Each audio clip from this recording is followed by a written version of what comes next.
every people, every land, giving glory, giving honor. Wow. Tapi waktu menyanyikan lagu ini saya juga jadi bertanya-tanya. Apakah kita masih percaya bahwa Tuhan akan melawat Indonesia dan Indonesia akan menjadi bangsa yang memuliakan Tuhan? Come on. Lihat aja politiknya kayak gitu. Lihat aja berantem-berantemnya kayak gitu. Lihat aja kondisinya kayak gitu. Lihat kondisi Sumatera Utara, apakah ada perubahan dalam beberapa tahun terakhir? Akankah lagu ini boleh jadi kenyataan? That every tongue, every tribe, every people, every land giving glory to God. Amin. Aminnya cuma sedikit kan? Memang susah jadinya ketika kita nyanyi dengan lagu yang begitu luar biasa, tetapi di kepala kita membayangkan Indonesia, susah kali Indonesia ini. Satu kali ketika Pak Mangapul Sagala dipanggil Tuhan, di depan jasadnya datang Pak Stephen Tong. Saya ada di situ. Lalu Pak Stephen Tong seperti biasa, kalau ditanya mau bicara apa enggak ngomong. Tapi waktu dikasih mic enggak bisa berhenti, gitu kan, ngomong terus. Dan dia salah satu yang dia katakan yang membuat hati saya sangat kena itu adalah ketika dia bilang, apakah kita masih percaya bahwa Indonesia bisa percaya Tuhan Yesus? Atau dengan lebih gamblangnya dia bilang begini, saya nggak apa-apa sih direkam juga. Apakah kita masih percaya kalau Indonesia bisa jadi Kristen? Saya tersentak sekali gitu ya, dengan kalimat dan pertanyaan itu. Tapi ketika saya renungkan lagi bahwa Allah yang saya sembah itu adalah Allah yang maha kuasa, nggak ada yang nggak mungkin, bukan? By grace alone. Waduh, tadi kita nyanyi grace alone itu seperti gereja ini mau rubuh rasanya. Grace alone which God supplies. Waduh, suaranya begitu mantap. Mudah-mudahan itu jadi lagu yang membuat hati kita makin meyakini bahwa Allah mampu melakukan perkara-perkara yang besar yang mungkin gak pernah kita pikirkan. Maka ketika kita berangkat sama-sama dengan satu keyakinan bahwa Allah mampu melakukan itu lewat kita, maka tema kita menjadi relevan. Rekindle the vision, menghidupkan kembali visi itu. Visi yang tadi sudah dilihat oleh para mahasiswa zaman dulu, yang telah membuat pelayanan di Sumatera Utara sampai 36 tahun diberkati Tuhan luar biasa. Visi itu yang sudah mentransformasi banyak orang, dan termasuk kita-kita yang sebenarnya ada di ruangan ini. Semoga kita makin masuk dan menikmati. Di slide yang kedua, saya ingin mengajak kita memikirkan visi dan misi Perkantas. Saya kira kita semua udah hafal, tapi ini cuma mau meyakinkan saja bahwa yang kita bicarakan adalah visi yang ini. Mempersiapkan siswa dan mahasiswa menjadi alumni yang dewasa. Hai alumni, udah dewasa belum? Kalau belum dewasa, belum tercapai visinya ini, paling tidak alumni yang hadir di ruangan ini menjadi alumni yang dewasa dan menjadi berkat dalam keluarga, gereja, bangsa, dan negara serta dunia. Wow. Mungkin kalau menjadi berkat buat keluarga sudahlah ya, pasti sudahlah ya. Atau kita jadi berkat buat gereja, pasti di sini orang-orang yang aktif di gereja lalu menjadi berkat di gereja. Menjadi berkat buat bangsa, mungkin tunggu dulu. Mungkin ada yang sudah negara, bahkan sampai ke dunia. Dan itu dilakukan Perkantas lewat penginjilan, lewat pemuridan, lewat pelipat gandaan, dan lewat pengutusan. Nah di next slide, saya mau ajak kita memikirkan ini. Ini saya belum masuk ke firman Tuhannya ya. Biasanya kalau khotbah kan gitu ya, baca firman dulu gitu ya, lalu kemudian ini. Tapi saya ingin kita bebas saja. Lihat judulnya, So Many Christians, So Little Influence. Tapi saya mau disclaimer dulu, saya mau minta maaf dulu. Ada orang bilang, kalau saya khotbah, akhirnya bukannya jadi bahagia tapi jadi galau. Jadi memang kalau saudara-saudara pulang dari tempat ini galau, berarti memang khotbah saya berhasil. Memang tujuannya itu karena memang panitianya mencari judul tema seperti itu. Gitu kan, transforming the nation. Tadi kita nyanyi every land, every tribe, every people giving glory to God. Itu bisa terjadi kalau orang-orangnya sudah transform semua. Yang pertama, dotnya. Mengapa orang Kristen dapat berpikir sebagai orang Kristen kalau itu peristiwanya berhubungan dengan hubungan pribadi dengan pribadi? Misalnya saya dengan saudara ada hubungan gak enak, saya gak suka saudara gak suka sama saya gak suka sama keluarga saya, sama adik saya. Kita dapat berpikir seperti orang Kristen. Kita harus saling mengampuni, kita harus saling mengasihi satu sama lain. Ada ayatnya, ya. Kalau engkau mau kasih persembahan, tapi kau masih benci saudaramu, taruh dulu persembahannya, pergi dulu, berdamai dulu, baru kemudian kasih persembahan. Nah, gitu ya. Jadi kita kalau misalnya bicara dengan antara hubungan pribadi dengan pribadi, kita langsung pikir kita orang Kristen. Kita punya ayatnya, kita berpikir seperti orang Kristen. Tapi perhatikan. Tetapi ketika berurusan dengan pertanyaan yang berhubungan dengan hubungan publik dan masyarakat, siapa nih yang akan jadi gubernur Sumatera Utara? Siapa nih, partai mana yang akan berkuasa? Apakah nanti presiden terpilih akan melakukan sesuatu yang besar buat bangsa ini gitu ya? Ketika diskusinya udah di ranah itu, tiba-tiba kita diskusinya nggak rohani lagi. Kita diskusinya mengutip pendapat-pendapat para pengamat. Kita mengutip pendapat-pendapat para pejabat dan sebagainya. Kita sudah tidak lagi masuk kepada ranah di mana ada Tuhan yang mampu melakukan segala perkara di dalam ranah itu. Bisa ngikutin saya ya?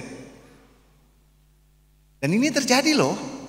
Ketika udah hubungannya, aduh saya nggak suka sama si A gitu, kita langsung bisa kasih ayatnya tuh. Kasihilah sesamamu manusia, gitu lah ya.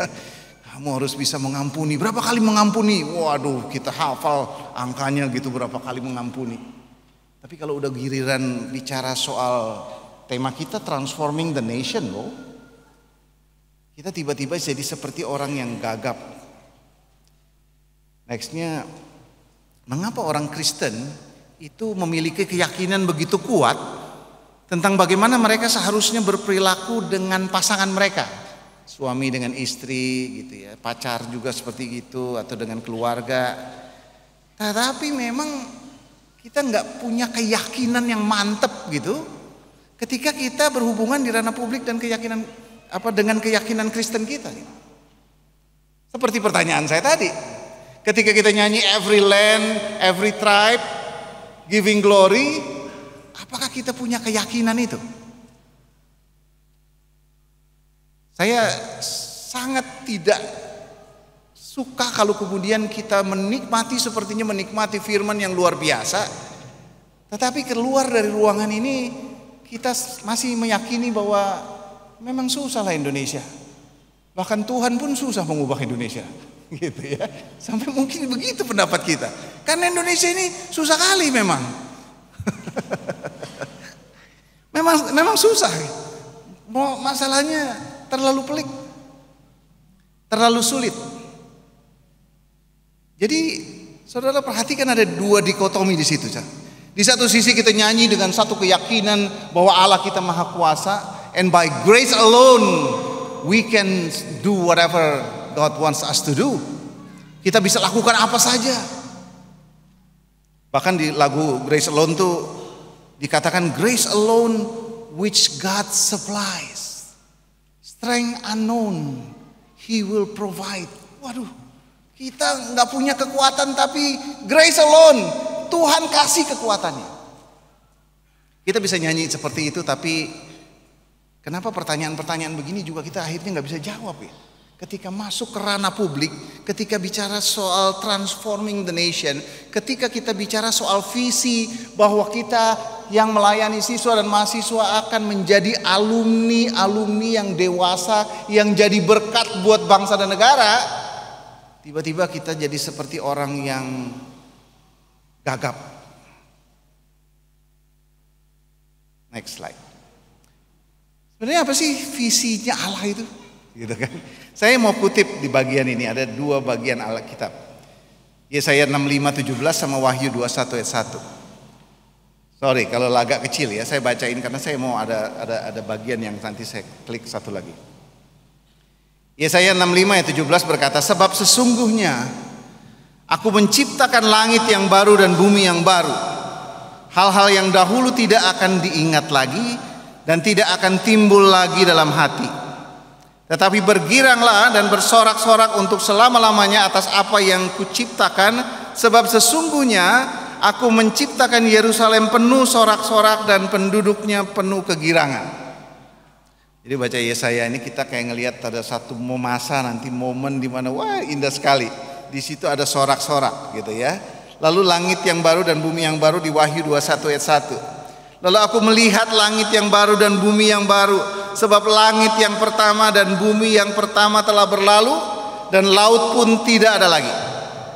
Dan aku melihat kota yang kudus, Yerusalem yang baru turun dari sorga, dari Allah, yang berhias bagaikan pengantin perempuan yang berdandan untuk suaminya. Saudara, Yesaya 65 dan Wahyu 21 menegaskan bahwa Allah merancang langit baru dan bumi baru, di mana Yesus diam sebagai raja dan kita umatnya. Ia akan membawa penghiburan bagi yang sedih, kesembuhan bagi yang sakit, mengakhiri kematian dan kesedihan. Tidak ada lagi tempat untuk sesuatu yang jahat di dunia ini, di bumi yang baru.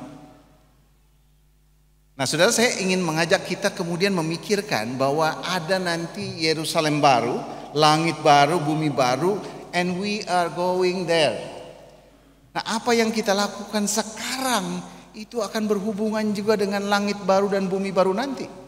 Maka kemudian ketika kita bicara soal transformation, ketika kita bicara soal transformasi bangsa, kita sedang bicara bahwa tujuan akhirnya adalah untuk melihat apa yang Tuhan lakukan dengan bumi yang baru dan langit yang baru. Tapi itu semua nggak akan bisa terjadi kalau kita sendiri nggak pernah mengalami transformasi itu. Maka next slide adalah ayat yang paling terkenal yang saya kira semua kita sudah hafal. Roma 12 ayat 2. Setiap kali ngomong transformasi yang muncul ayat ini, gitu ya.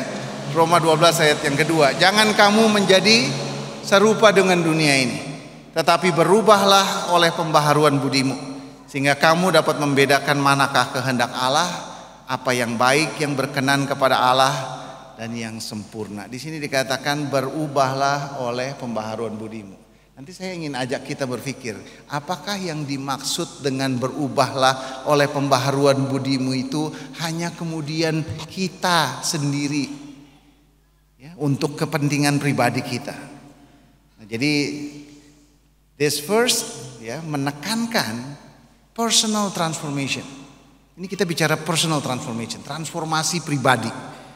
Kemudian melalui apa? Melalui pemikiran yang terus-menerus diperbaharui. Hari ini pemahaman saya seperti ini, besok saya punya pemahaman yang jauh lebih baik. Besok lagi saya punya pemahaman yang jauh lebih baik. Semakin saya mengenal Kristus, maka pemikiran saya, pemahaman saya menjadi lebih baik. Itu yang nanti akan mengubah masyarakat kita. Jadi sebenarnya dari ayat sini saja kita udah bisa bilang, kalau Anda mau mentransformasi bangsa, kita harus yakin dulu bahwa diri kita sudah ditransformasi. Kalau kita nggak pernah mengalami transformasi, maka kita nggak akan pernah mengalami yang namanya transformasi bangsa. Saya suka satu kalimat yang akhir-akhir ini menjadi kalimat yang ampuh buat saya. Saudara sering lihat stiker di belakang mobil tulisannya Jesus is the answer, gitu ya. Yesuslah jawaban, gitu kan? Saya agak menikmati dan kaget, tapi ketika salah seorang pembicara di World Assembly, kita punya World Assembly tahun lalu, ketika bicara soal creation care, ketika bicara soal environment, ketika bicara tentang lingkungan hidup, tentang dunia, tentang begitu banyak masalah di bumi ini, dia mengatakan segala musibah yang terjadi, segala kecelakaan di antero bumi ini, ada hurricane, ada badai, ada banjir, ada gempa bumi, ada begitu banyak masalah lingkungan yang terjadi. Dan dia bilang Jesus is the answer. Jawabannya cuma Yesus. Saya tertegun kemudian karena itu belum selesai rasanya. Rasanya buat saya adalah kita perlu menambahkan kalimat lagi. Kalau soal banjir itu kita bilang bahwa Yesuslah jawabannya. Saudara agree nggak? Medan banjir, bagaimana jawabannya? Jesus is the answer. Amin. Gak ada. Karena mungkin kita nggak bisa mentranslasikannya, kita nggak bisa menerjemahkannya. Saya makin masuk ke penghayatan ini, bahwa apapun masalahnya, bukan cuma masalah dosamu, bukan cuma masalah dosamu, tapi segala macam masalah. Karena tadi kita lihat di bumi yang baru dan langit yang baru, nggak ada masalah lagi, nggak ada lagi orang nanti nangis-nangis karena gempa bumi. Gak ada lagi nanti orang nangis-nangis karena kebanjiran. Gak ada. Kalau itu kita yakini sama-sama bahwa memang betul, berarti masalah-masalah yang terjadi, apapun masalah itu, Yesuslah jawabannya. Dan Yesus betul-betul bisa jadi jawaban kalau anak-anak Tuhan yang percaya kepada Kristus itu hidupnya sendiri sudah bertransformasi, hidupnya sendiri sudah berubah. Next. Kalau kita bicara transforming the nation, Yesaya 60, kemuliaan Sion yang akan datang. Bangkitlah, menjadi teranglah, sebab terangmu datang dan kemuliaan Tuhan terbit atasmu. Sebab sesungguhnya kegelapan menutupi bumi dan kekelaman menutupi bangsa-bangsa.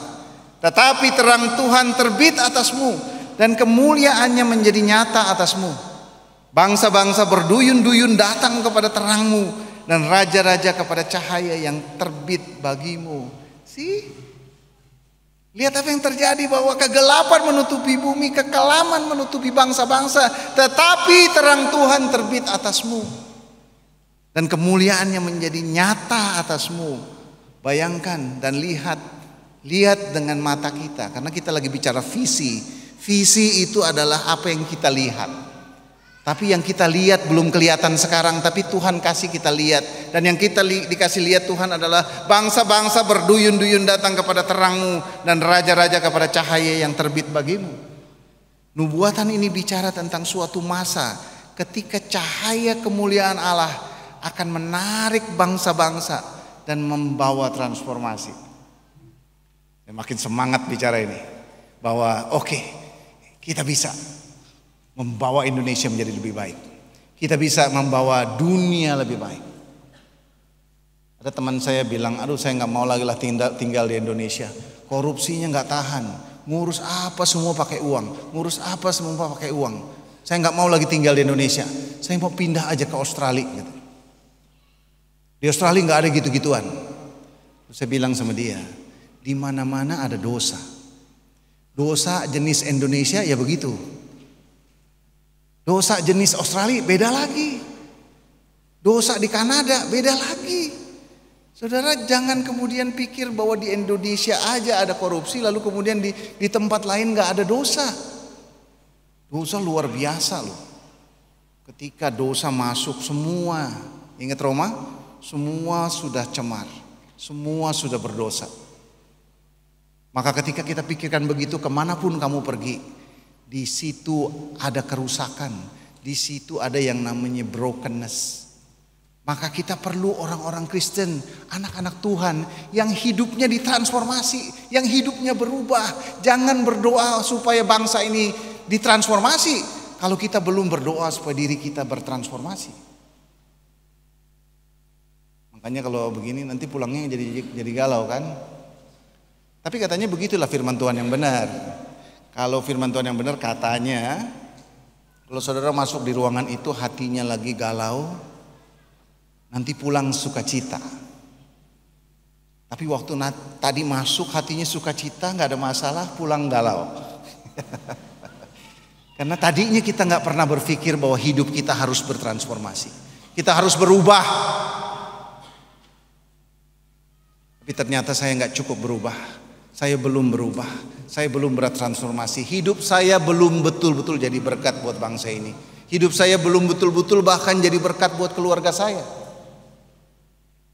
Siapa yang di sini berkata bahwa saya sangat mengasihi keluarga saya? Pasti di sini semua angkat tangan ya. Boleh saya lihat tangan-tangan yang mengasihi keluarganya? Puji Tuhan.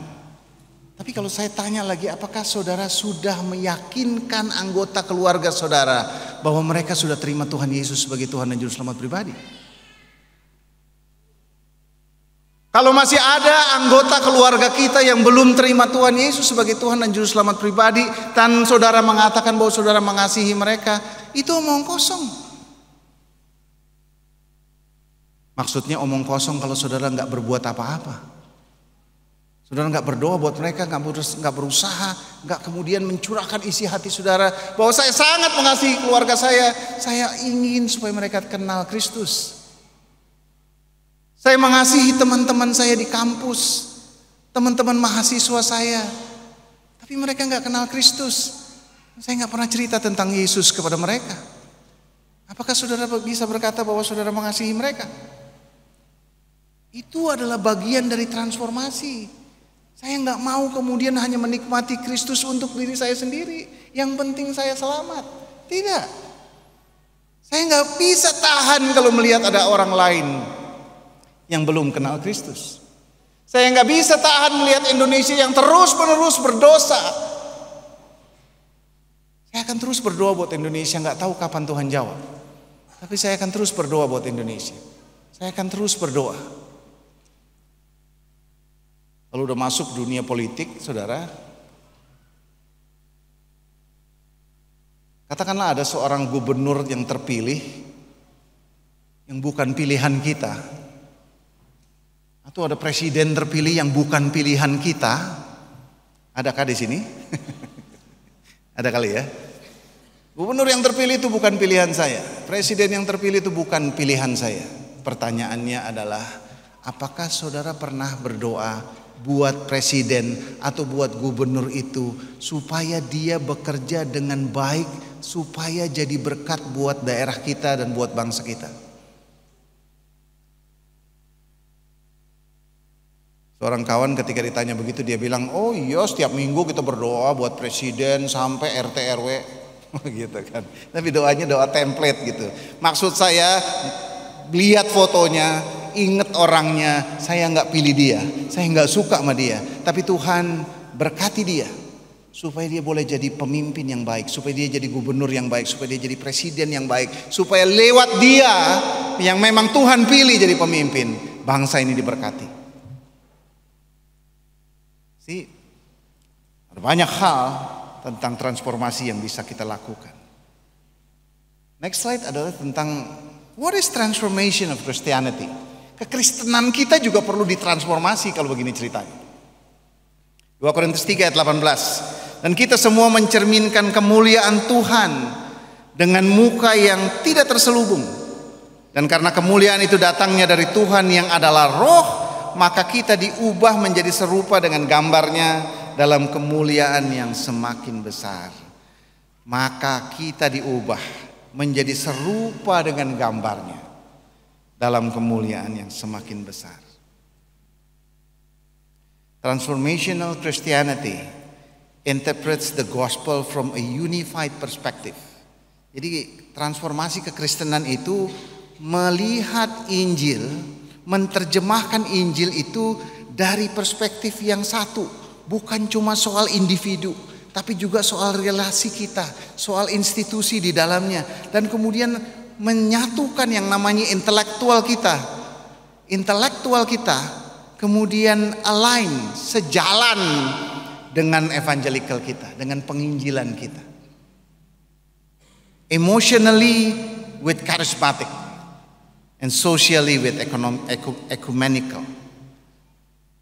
Walaupun memang sudah sampai di titik-titik tertentu. Jadi kita melihat bahwa kehidupan kerohanian kita itu nggak bisa satu sisi rohani saja. Kita bisa kemudian mencakup seluruh aspek dalam hidup kita. Itu yang namanya transformasi. Maka yang dibilang oleh Roma 12 ayat 2 bahwa engkau berubah, ya, mengalami pembaharuan budi, itu mengalami pembaharuan semuanya.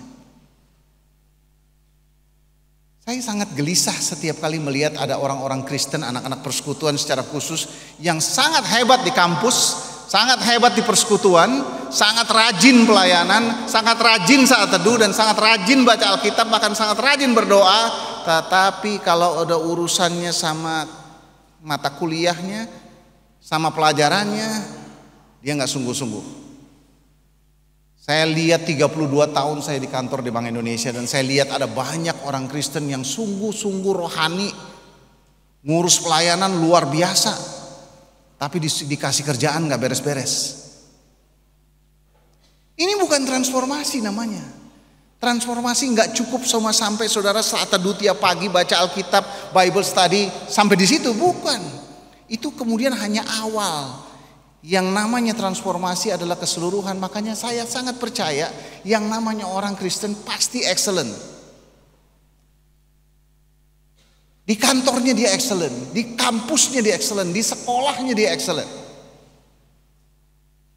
Tentu masing-masing punya talentanya masing-masing. Kalau dia bisa nyanyi dan suaranya bagus, they have to do their best gitu. Jangan cuma karena nyanyi suara yang bagus biasa-biasa aja, ya udah segitu-segitu aja. Kalau saudara nonton American Got Talent atau Britain Got Talent gitu, saya lagi suka dengan penyanyi satu yang namanya Sydney Christmas. Waduh, rasanya bagus sekali suaranya. Saya nggak bisa membayangkan betapa dia latihannya kayak apa. Kontrolnya juga bagus banget. So if you can sing, do your best. Itu namanya transformasi. Kalau kita kerja di kantor kita, jangan cukup puas dengan apa yang kita lakukan, dengan bos kita bilang oke, tapi kita harus melakukan sesuatu. Kalimatnya begini, dengar saya. Kita harus melakukan sesuatu sampai-sampai orang bertanya, kok bisa kamu melakukan seperti itu?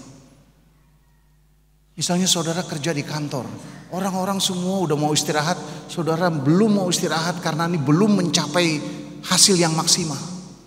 Dan setiap kali ada orang sudah menyerah, saudara masih belum menyerah, ingin melakukan yang terbaik. Sampai-sampai orang melihat, kok kamu sampai kayak gitu sih? Dan ketika ada orang bertanya, kok sampai seperti itu sih? Maka jawabannya adalah, karena saya mencintai Tuhan saya. Karena saya seorang Kristen, saya tidak mau bekerja asal-asalan. Saya tidak mau hanya menjadi orang yang rata-rata air. Saya mau menjadi orang yang besar, yang lebih, yang hebat. Karena apa? Karena saya punya Tuhan yang hebat. And that is transformation that we're talking about.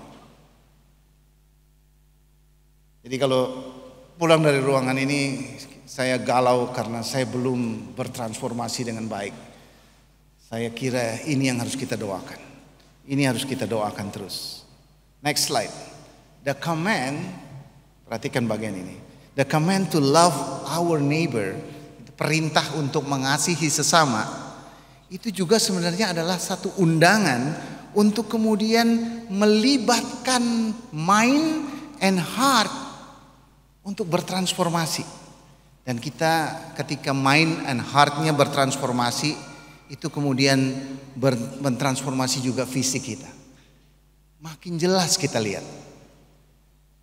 Saya baru pulang, tadi ini langsung saya dari Bangkok dalam satu acara East Asia Regional Conference, dan saya ketemu dengan mahasiswa-mahasiswa. Saya udah lama sebenarnya nggak bicara langsung dengan mahasiswa, sehingga kadang-kadang saya juga nggak ngerti ini saya ngomongnya ketinggian atau gimana ya. Mohon maaf teman-teman mahasiswa kalau Anda merasa saya ngomongnya nggak membumi di dunia mahasiswa gitu ya. Tapi percayalah, Anda nanti sampai ke situ. Kalaupun Anda nggak ngerti sekarang, ini tabungan lah, tabungan buat nanti. Tapi waktu ketemu dengan mahasiswa-mahasiswa sana, wah, saya di satu sisi saya lihat ada orang-orang yang nggak ngerti bahasa Inggris sehingga jadi nggak gitu bisa ngikutin. Tapi saya lihat ada orang-orang yang begitu bersemangat untuk bertanya ketika kita bicara calling. What is calling? What is God's calling? Terus dia tanya, bagaimana kalau kemudian saya nggak suka sama panggilan Tuhan? Tuhan panggil saya melakukan sesuatu tapi saya nggak suka itu. Bagaimana saya mengerti hal-hal seperti itu? Pertanyaan-pertanyaan yang sebenarnya basic, yang sebenarnya nggak bisa langsung dijelaskan seperti saya sedang menjelaskan masalah-masalah yang terjadi di kampus, di kuliah. Tapi yang namanya the command to love our neighbor itu sebenarnya akan menolong kita kemudian pikiran dan hati kita terus diperbaharui, makin lama makin jelas melihat. Maka saya jawab kepada mereka buat orang-orang yang belum punya panggilan. Yang pertama saudara adalah buka matamu, lihat. Masih ingat ketika Tuhan Yesus memberi makan 5.000 orang laki-laki? Ayat yang mengawalinya adalah ketika Tuhan melihat orang banyak itu. Garis bawahi kata melihat orang banyak itu. Tergeraklah hatinya dengan belas kasihan. Melihat, saudara. Maka saya bilang kepada mahasiswa itu, sekarang buka matamu. Lihat. Lihat negaramu. Lihat lingkunganmu. Kalau saya bicara di sini, lihat Indonesia. Lihat Sumatera Utara. Lihat kampusmu, lihat keluargamu, buka matamu, lihat apa yang Tuhan bukakan. Apa yang Tuhan bukakan sehingga kamu mau terlibat di dalamnya sebagai bagian dari transformasi visi. Maka ini kemudian menjadi satu bagian yang penting. Next. Pak Yongki Karman dalam satu ngobrol-ngobrol kita, dia meragukan satu hal, dia meragukan. Jangan-jangan orang-orang perkantas ini cuma ngomongnya kesalehan individu. Jangan-jangan orang perkantas ini taunya cuma berdoa, baca Alkitab, PA, Bible study, persekutuan. Kesalehannya sebatas individu. Walaupun saya kira saya nggak setuju dengan beliau. Tapi ini pertanyaan yang saya juga cantumkan di sini. Apakah di perkantas kita hanya diajar untuk mengutamakan kesalehan individu? Berapa banyak PKK kita selalu nanyanya, udah saat teduh belum? Udah baca Alkitab belum? Pertanyaannya cuma sampai di situ. Tapi ketika kita berhadapan dengan isu sosial yang besar, itu sepertinya di luar urusan pribadi dan tiba-tiba kita jadi gagap. Bagaimana kita menyikapi keperluan mendesak seperti transformasi bangsa tadi? Jangan-jangan kita masih bilang, aduh, boro-boro mikirin transformasi bangsa. Saat teduh juga masih bolong. Boro-boro mikirin yang besar-besar, mikirin orang lain, mikirin diri sendiri juga gak kelar-kelar. Saudara percaya sama saya, gak akan kelar mikirin dirimu sendiri. Engkau masih akan begitu-begitu aja. Tapi kita tetap harus naik kelas. Saya bilang sama diri saya sendiri, saya ketika berani-beraninya berdiri di sini, itu saya sedang meresikokan diri saya. Seperti saya mau mengatakan kepada saudara-saudara bahwa saya orang yang tidak berdosa. Padahal saya juga orang berdosa. Tapi saya lagi berdosa tapi lagi berjuang. Oleh karena itu saya berani ngomong. Saya lebih suka cerita tentang kelemahan saya daripada cerita tentang kehebatan. Karena gak ada yang hebat. Sejak saya kelas 0 TK, SD, SMP, SMA, sampai saya kuliah, saya nggak pernah juara. Ada nggak sih orang cerita begitu ya? Sebenarnya ceritanya juga ya, saya selalu juara 1 atau saya selalu juara 2. Saya bilang saya udah kelas TK, SD, SMP, SMA, sampai saya S2, sampai saya S3, sampai saya belajar lagi S2 tentang teologi ya. Saya nggak pernah juara tuh.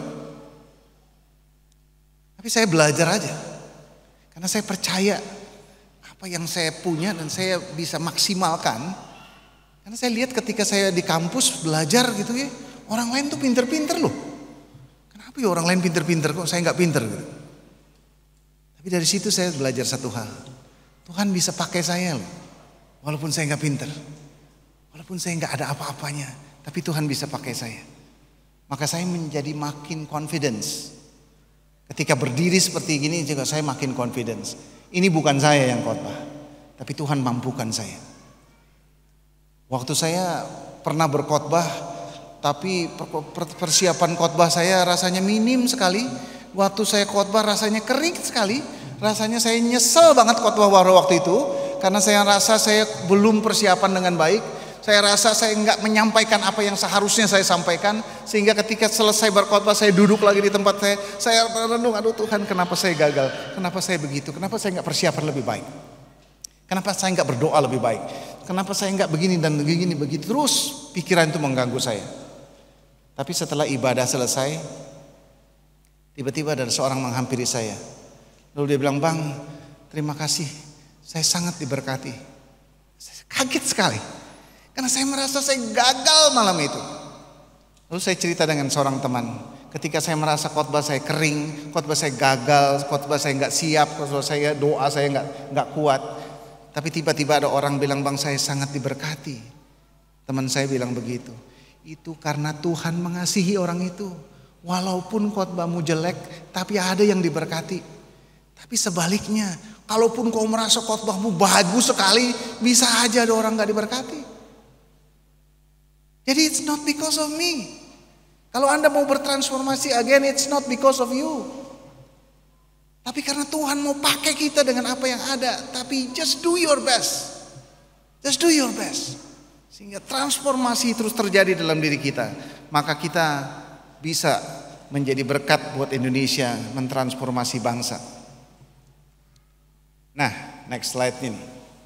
Saya kasih tanda tanya di happy. Are you happy?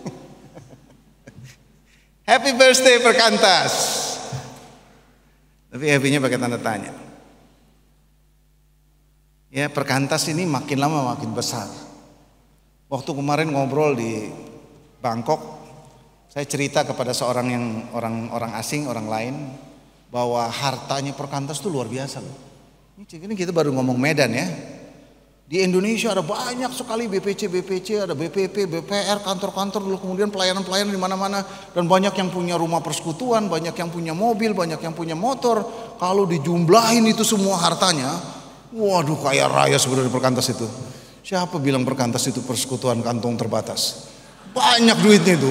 Kalau dijumlahin semua hartanya itu kan, organisasinya besar sekali. Tapi ketika organisasi makin besar, dan perjalanan panjang sudah kita lalui, banyak perubahan. Salah satu perubahannya di bullet kedua. Dulu kita bicara student movement, sekarang kita lebih banyak bicara staff movement. Agak manja-manja gitu. Kalau ada pelayanan langsung ribut, kita perlu staff. Kalau ada perintisan begitu, baru mulai perintisan kita langsung bilang, oh kita perlu tambahan staff. Kalau ada satu kurang, stafnya kurang. Kalau baru punya staf mahasiswa, kita perlu staf siswa. Kita perlu staf alumni. Memang Perkantas akhirnya sudah berkembang sedemikian rupa, yang tadinya student movement menjadi staff movement. Jumlah staf kita di seluruh Indonesia bisa sampai 270 orang. Gak ada yang kayak gitu di tempat lain. Mungkin Amerika lah saingan kita, atau India. Tapi di negara-negara lain kecil-kecil. Bahkan di Korea teman-teman sekalian, karena ada masalah yang besar soal gereja-gereja tertentu, staf pelayanan mahasiswa Korea yang tadinya jumlahnya 200 orang turun jadi 80 orang. Pelayanan di sana mundur sekali. Nanti kita ngobrol tentang itu. Tapi jangan pikir kemudian dengan jumlah staf yang banyak, lalu kemudian kita bisa melakukan banyak. Mungkin kita harus mulai pikir dan doakan lagi. Bagaimana kemudian membangkitkan kembali student movement. Masih ingat cerita tadi, saya masih dengar kalimat pertamanya ketika tadi video diucapkan. Beberapa mahasiswa. That is student movement. Gak ada staff waktu itu. Oke? Tapi haruskah Perkantas berubah? Kalau Perkantas harus berubah, pembaharuan seperti apa?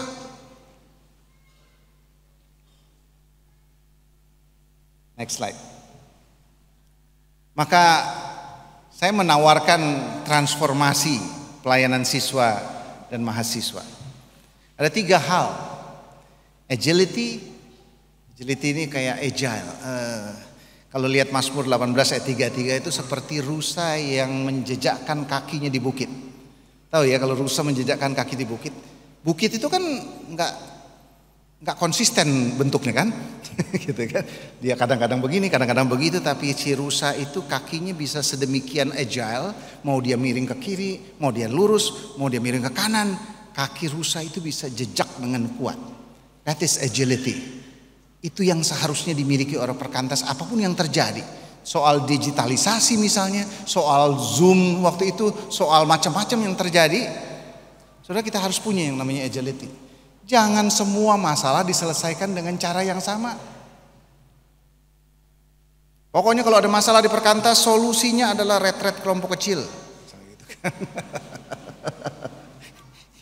Ya, itu tentunya sangat bagus, tapi tanya diri kita, apa memang itu cuma satu-satunya solusi untuk setiap masalah, gitu kan? Lalu Yakobus 1 ayat 19 itu menarik sekali. Sekarang ini adalah masanya. Kita udah besar nih, Perkantas besar. Ya stafnya banyak, pinter-pinter, orangnya sekolah teologi, mahasiswanya pinter-pinter, siswanya pinter-pinter. Tapi kita seringkali susah sekali mendengar. Yakobus 1 ayat 19, cepat mendengar, lambat berkata-kata. Jadi ini salah satu transformasi yang sebenarnya perlu kita lakukan. Apalagi kalau yang ngomong dari gereja kalau udah ngomong dikit negatif tentang Perkantas, kita udah langsung mau buru-buru jawab. Mungkin bagus juga dengerin. Roma 12 ayat 2 tadi, pembaharuan budi. Tapi bukan cuma budi di dalam kesalehan pribadi kita yang berubah. Saya mau menawarkan pembaharuan yang terus menerus ke dalam dan keluar. Terus keluar, ke dalam dan keluar. Nah, berikut ini adalah satu kalimat yang sangat shocking, yang saya mau ajak kita pikirkan. Relevan, saya kira ini sangat relevan. Kita nonton TV tiap hari kan?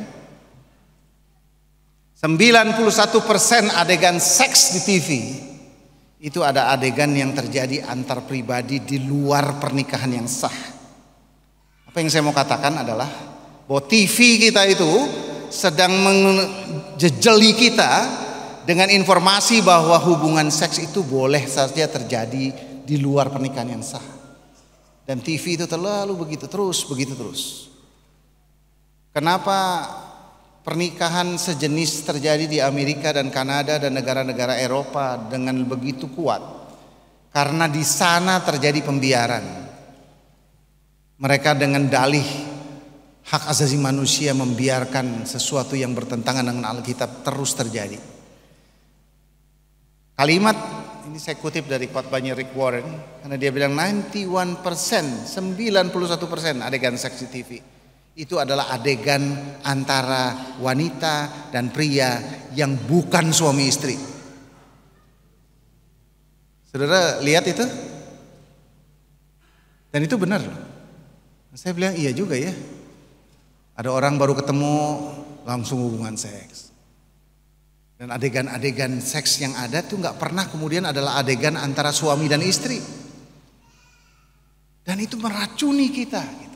Kita baru bicara soal transformasi, saya mau berubah, tapi racun dari mana-mana. Dari TV yang ada di depan mata kita, di rumah kita, itu meracuni kita terus. Sementara kita masih bergumul, Tuhan, saya mau berubah. Lambat sekali jalan perubahan itu. sementara serangan dari mana-mana terjadi. Dan next slide, ini singkat saja. Saya pikir saya perlu banyak waktu, tapi waktu kita rasanya sudah habis. Saya kira ketua panitianya agak gelisah karena waktunya sudah habis gitu. Saya mau ajak kita crossing the boundaries. Kalau kita mau bicara transformasi, singkat saja. Kalau orang Israel lihat di peta, melakukan perjalanan dari di bawah itu ada Yudea, di atas ada Galilea, ya, ada Nazaret di atas. Biasanya orang Yahudi itu kalau mau ke sana, dia jalannya muter tuh yang merah tuh, muter lewat Perea, ya, lewat daerah-daerah yang ke sana yang sebenarnya menghindari apa? Menghindari Samaria. Karena orang Yahudi itu nggak mau ketemu orang Samaria, bencinya luar biasa gitu, sama orang Samaria itu. Tapi di Yohanes pasal yang keempat, Tuhan Yesus di situ bahkan dikatakan harus lewat Samaria, harus lewat Samaria. Saudara perhatikan panah yang hitam, itu yang Tuhan Yesus lakukan, tembus Samaria. Sebenarnya itu jalan paling dekat, tapi yang dilakukan Tuhan Yesus adalah mencoba menghancurkan yang namanya sosial tabu. Sosial tabunya dihancurkan, nggak lagi kemudian harus liwat kanan itu, nyebrang sungai Yordan dulu, baru kemudian muter supaya nggak ketemu orang Samaria. Yang dilakukan Tuhan Yesus justru liwat Samaria. Bahkan di Samaria dia ketemu seorang perempuan. Ya, kalau lihat ini luar biasa. Perempuan itu berkata, bagaimana mungkin? Saya perempuan Samaria, ada dua. Saya perempuan, saya Samaria. Udah dua tuh, dua tabunya. Tapi itu yang Tuhan Yesus lakukan. I'm a Samaritan woman katanya. Bahkan dia bilang, this is our land. Apa yang saya mau sampaikan dari sini teman-teman sekalian adalah kalau problema-problema yang terjadi di Indonesia, di Sumatera Utara, itu saja, nggak kelar-kelar. Jangan melakukannya dengan cara yang sama lagi dong. Harus ada breakthrough-nya, harus ada crossing the boundaries, gitu. Harus ada breaking the tabu. Apa yang mau kita pecah gitu. Saya tentu nggak tahu banyak apa yang terjadi di Sumatera Utara ya. Maka bagian ini mungkin sudah bisa bawa pulang sambil merenungkan. Ini bukan cuma soal Perkantas ya. Bukan juga soal Sumatera Utara. Bukan cuma soal Indonesia, mungkin soal pribadi saudara. Kalau saudara masih bergumul sama dosa yang sama itu saja. Dan cara saudara untuk getting rid of your sin itu saja. Mungkin Anda perlu crossing the boundaries, do something else. Pikirkan dan doakan supaya kita bisa melakukan sesuatu yang lain untuk bisa mengatasi masalah yang terus terjadi itu saja. Crossing the boundaries. Maka saya sangat rindu ketika kita teman-teman nanti pulang dari tempat ini, yang ada adalah hati yang berkobar-kobar. Hati yang ingin berubah. Hati yang tahu bahwa ini susah. Tapi saya mau Tuhan. Saya mau berubah. Saya mau bertransformasi. Saya mau membuka mata saya untuk melihat visi yang dari Tuhan itu. Jadi berkat buat bangsa ini. Jadi berkat buat keluarga saya. Jadi berkat buat gereja saya. Jadi berkat dimanapun saya pergi. Supaya dengan saya melihat jadi berkat, saya bertransformasi, maka itu boleh menjadi kenyataan Indonesia penuh kemuliaan Tuhan. Indonesia giving honor, giving glory, every land, every tribe, every people. Saudara, saya tutup dengan satu slide doanya atau komentarnya dari John Wesley. Ketika dia berkata, ketakutan saya, yang saya takutkan, dia bilang, bukan soal gereja saya hilang, Bukan kemudian movement saya itu nggak besar lagi. Tapi yang saya takutkan adalah bahwa orang-orang saya sudah tidak lagi punya power. Orang-orang saya tidak lagi punya api. Orang-orang saya tidak lagi punya kegembiraan, excitement. Yang itu yang sebenarnya membuat kita besar. Perkantas, kalau lihat gambarnya di awal-awal, itu gambar pelayanan yang sulit, saudara. Sesulit apapun pelayanan itu. Saya ingat sekali kalau di Jakarta, pelayanan waktu itu staff kadang-kadang gajinya nggak dibayar karena nggak ada uangnya. Tapi fire-nya, apinya ada, pokoknya melayani Tuhan. Dengan segala macam masalah yang ada, excitement-nya ada, power-nya ada. Tapi yang kita khawatirkan adalah jangan sampai kita memikirkan lembaga perkantasnya, tapi kita kehilangan fire-nya, kita kehilangan power-nya, kita kehilangan excitement-nya, the supernatural element yang sebenarnya itu yang membuat kita besar sampai seperti ini, sampai berusia 36 tahun. Bukan karena perkantas punya uang, bukan karena perkantas punya orang-orang pintar, bukan. Tapi karena di dalamnya ada orang-orang yang apinya terus menyala. Apinya terus berkobar untuk melihat siswa, melihat mahasiswa sebagai orang-orang yang perlu dilayani, because there are student now and they will become leader tomorrow. Mereka adalah pemimpin-pemimpin masa depan. Kalau kita nggak melayani mahasiswa saat ini baik-baik, maka kita bisa menuai badai di masa depan. Karena orang-orang yang seharusnya mengenal Tuhan di masa mereka mahasiswa, mereka tidak kenal Tuhan. Karena kita tidak sungguh-sungguh melayani Tuhan. Kita nggak punya fire-nya, kita nggak punya power-nya. Kalau Anda sekarang melayani di siswa, melayani mahasiswa, punyalah visi itu. Jangan cuma capek-capek dengan kegiatan-kegiatan pelayanannya, tapi biarlah kita capek dengan kegiatan pelayanan dengan mata yang tertuju kepada visi bahwa orang-orang yang kita layani ini one day akan menjadi pemimpin-pemimpin yang jadi berkat, dan mereka lah yang akan mentransformasi bangsa. Kita nggak tahu Indonesia kapan jadi Kristen. Kita nggak tahu bagaimana kemudian kita sama-sama bisa bernyanyi every people, every land, giving honor, giving glory to the God. Tapi kita percaya kalau orang-orang yang kita layani, para siswa, para mahasiswa, bahkan alumni juga kita layani, supaya mereka bukan cuma sekedar bertahan, tapi boleh jadi berkat buat bangsa ini. Maka kita bisa mentransformasi bangsa. Sudah cukup galau? Selamat ulang tahun Perkantas. Perkantas Medan Sumatera Utara 36 tahun. Pasti luar biasa berkat Tuhan. Tapi please jangan puas sampai di situ. Ada banyak transformasi diri yang harus kita buat, dan lewat diri kita berubah, maka selanjutnya di sekeliling kita juga berubah.